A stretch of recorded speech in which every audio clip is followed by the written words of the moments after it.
wabarakatuh. Yang saya mewakili Pak Camat dan teman-teman kepala seksi, Kasubag dan staf juga bagian dari Kecamatan Bukit Utara. Izin saya akan sharing knowledge dari diklat yang sudah saya ikuti kemarin tentang diklat MPPD, yaitu Manajemen Perencanaan Pembangunan Daerah. Kebetulan saya angkatan ke-6, ada tugas untuk file sharing knowledge kepada teman-teman di UKPD tempat petugas, yaitu di Kecamatan Bukit Utara. Baik, kita mulai aja. Kemarin tentang RPJPN, Rencana Pembangunan Jangka Panjang Nasional 2025 dan 2045. Seperti kita ketahui, sudah ada presiden yang terpilih, yang sudah bekerja, yang sudah dirumuskan rencana kerjanya dari tahun 2025 besok sampai 2045. Rencananya 2025 itu di bulan Januari atau Februari kan ditetapkan yang namanya RPJPN. Itu strateginya seperti kemerdekaan kita di tahun 1945, kan kita ada 5 sasaran visi Indonesia. Ini ada faktor eksternal, faktor internal yang akan mempengaruhi dari visi misi Pak Presiden yang sudah diterjemahkan menjadi 8 misi pembangunan, jurus pembangunan, dan 45 indikator pembangunan. Lanjut. Ini visi Indonesia di tahun 2045 nanti, yang bilangnya Indonesia Emas, Negara Kesatuan Republik Indonesia Bersatu, Berdaulat, Maju dan Berkelanjutan. Jadi bersatu, berdaulat, maju, tapi tetap berkelanjutan, karena seperti kita ketahui lingkungan kita ini sudah mulai harus dikendalikan karena ada perubahan iklim yang sudah semakin mengancam. Kita harus kembalikan untuk anak cucu kita. Nah, ini ada visi dan misi manajemen pembangunan yang tadi kita bilang ada 17845. Transport harus, kata kuncinya adalah transformasi Indonesia, transformasi di bidang sosial, ekonomi. Buat pengetahuan kita aja, NKRI itu ada presiden di pasal 4 Undang-Undang tujuan negara dan diatur di Undang-Undang 45 alinea keempat, dan yang masih agak keras ini di Undang-Undang Otonomi Daerah, yang diharapkan supaya daerah-daerah di tingkat kabupaten maupun provinsi itu majunya seimbang, sehingga tidak ada kesenjangan antara yang di pusat maupun yang di wilayah. Ini pemerintah daerah ada 2 unsur, yaitu pemerintah daerah sendiri yang sebagai eksekutif seperti kita ini, Pemda, dikendalikan juga dengan mitranya anggota dewan yang dipilih oleh rakyat. Kita akan memilih kepala daerah secara serentak di tanggal 27 November nanti. Ini adalah dasar hukum yang digunakan dalam pedoman Otoritas Pembangunan Daerah Undang-Undang 25 tahun 2004 tentang Sistem Perencanaan Pembangunan Nasional, Undang-Undang 23 2024 tentang Anggaran Daerah, dan PP 40 2006, PP 17 2017, PP 18 nomor tahun 2020. Ini yang sering digunakan oleh kita di pemerintah daerah. Ini juga sebenarnya sudah tidak up to date. Mungkin teman-teman yang menguji Pak Camat, mungkin yang kemarin kita biasa di budgeting, ini sudah tidak update lagi. Ada waktu dekat juga akan dievaluasi. sehingga ada peraturan Menteri Dalam Negeri terbaru yang lebih update, sehingga nanti dalam penyusunan anggaran lebih baik lagi. Sebuah info aja, RPJPN, Rencana Pembangunan Jangka Nasional, RPJMN, Rencana Pembangunan Nasional yang berlaku untuk periode 5 tahun. Dan untuk presiden yang berlakunya yang tiap 5 tahun, tapi yang secara global mungkin zaman dulu namanya GBHN, di sini RPJMN yang oleh presiden terpilih selama 5 tahun. RKP, Rencana Kerja Pemerintah, ini yang dapat disesuaikan setiap tahunnya karena namanya perencanaan itu bersifatnya dinamis, jadi memungkinkan untuk di updating di setiap tahunnya. Ini juga masih istilah-istilah yang kali ini yang umum digunakan di pemerintah daerah. RPJMD ini yang Pak Gubernur yang kalau tidak ada halangan mungkin Februari sudah ditetapkan Gubernur, jarak 3 bulan atau 6 bulan sudah ditetapkan RPJMD, yang kemudian diturunkan lagi Renstra yang akan dikerjakan oleh masing-masing perangkat daerah. Kalau kita kecamatan, maka Renstra kita ada di Pak Bupati di kabupaten.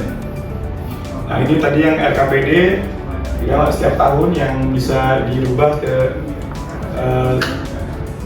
agak dinamis, bisa dimungkinkan untuk diperbaiki, dilakukan updating di setiap tahunnya.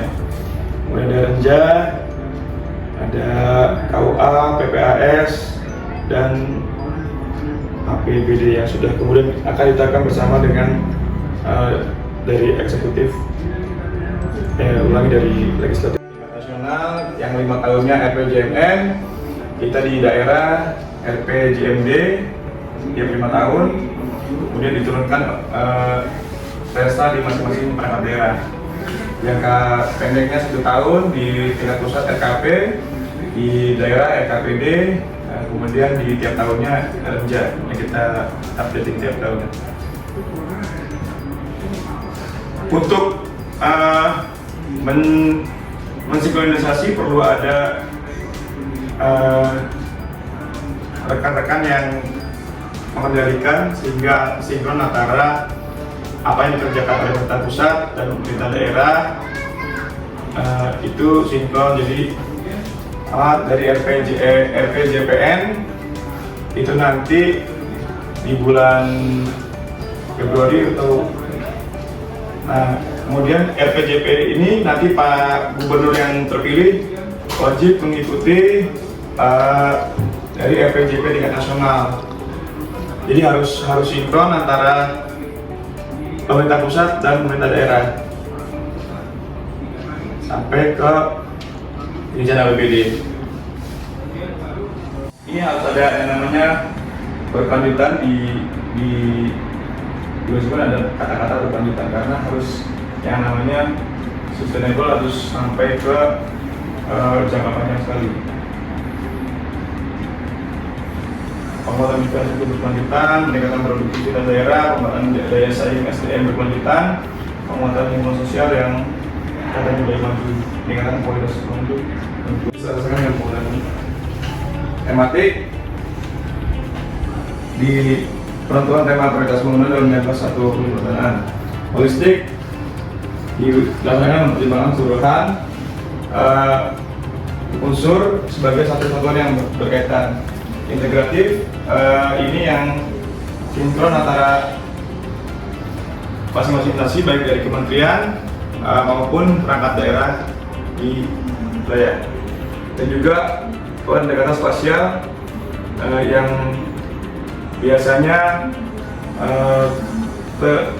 ini adalah kawasan ekonomi khusus yang dimana ada tidak hanya pemerintah daerah yang berkepentingan, tapi juga ada pemerintah pusat. Kalau yang kita tahu KFK itu seperti Labuan Bajo, itu yang di Sulawesi Selatan. Rancangan awal itu ini mungkin Pak Camat tahu kalau dimulai dari minggu pertama Desember tahun N2. Jadi Untuk 2002, misalnya 2026 itu sudah kita mulai dari Desember besok 2024. Itu paling nggak sudah ada kertas kerjanya. Kemudian nanti peraturan kelurahan di awal tahun 2025. Terus forum konsultasi kita nggak ini itu di tingkat provinsi. Ini yang kita laksanakan di Musrembang Kecamatan Terintegrasi Musrembang Kelurahan yang nanti di awal tahun ya, Februari kalau nggak salah. Nanti hasilnya masuk menjadi rancangan RKPD yang dilanjutkan rencananya di minggu kedua Februari tahun 2025 besok. Lanjut lagi, hasilnya dibahas yang tidak bisa dilaksanakan di tingkat kabupaten akan diambil oleh tingkat provinsi. Lanjut, ada forum perencanaan SPBE, forum perencanaan sistem pemerintahan berbasis elektronik. Kemudian menjadi rancangan akhir RKPD.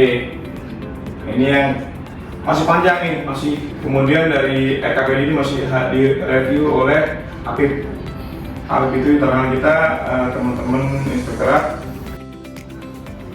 Nah, ini Jogpeda, ada RPJPD tadi, RPJMD, RKPD yang tiap tahun renjang. Ini yang RPJPD tadi kan 6 bulan setelah RPJPD berikutnya, ditetapkan paling lama 6 bulan setelah kepala daerah dilantik. Gubernur kalau ada halangan bulan 2 ditetapkan, berarti paling lambat bulan 8 sudah ada perda tentang RPJMD. Terus RKPD kemudian diturunkan lagi dalam resra teman-teman SKPD dan rencana yang kita ikuti tiap tahun. RPJMD RPJMD jadi restra diturunkan lagi renja perangkat daerah. Kalau ada APBD perubahan di sini. Ini yang di sini pembahasan bersama anggota dewan.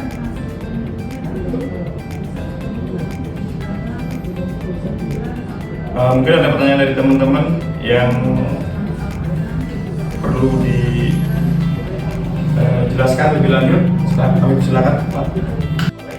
Yang nasional nggak boleh, itu lo harus ada izin dari mereka. Bla bla bla bla. Mau sampai kapan? Kalau ini udah berlaku, kita yang lebih berkuasa lah. Urusan lo cuma di perjalanan timur, perjalanan barat.